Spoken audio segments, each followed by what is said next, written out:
Untuk kehidupan warga Trogong ini memang sangat berbeda di tahun 70-an dengan di tahun 2000 seperti sekarang ini.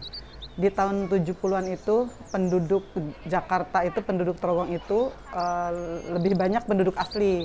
Bisa dikatakan 90 berbanding 10% untuk warga pendatang.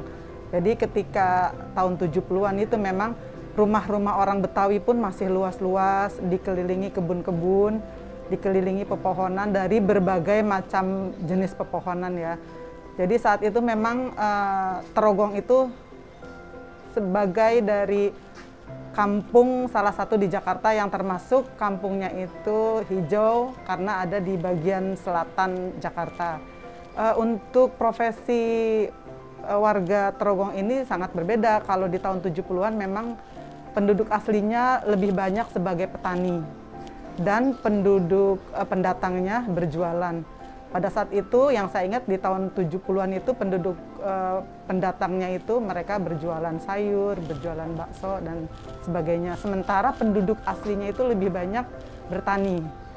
Karena di Kampung Trogong ini dulu selain ada namanya perkampungan, juga kita ada persawahan yang sekarang itu menjadi salah satu lapangan golf yang cukup terkenal di Jakarta Selatan.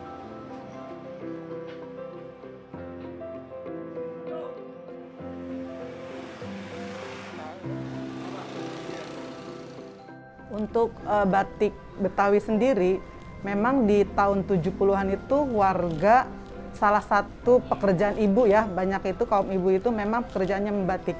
Jadi selain mereka menunggu hasil panen, ibu-ibu itu kerjaannya itu membatik.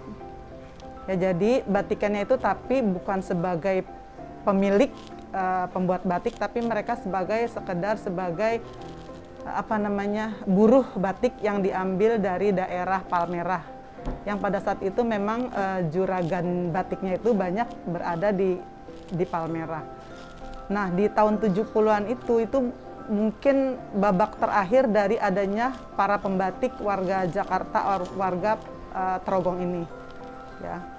Dan di awal tahun 2011 itu saya sebagai penduduk asli yang memang sejak kecil saya melihat banyaknya ibu-ibu bekerja sebagai pembatik, saya tergerak lagi untuk kembali menghidupkan batik Betawi yang pernah ada. Meskipun pada saat itu tidak disebut sebagai batik Betawi, tapi memang salah satu pekerjaan ibu-ibu itu sebagai pembatik.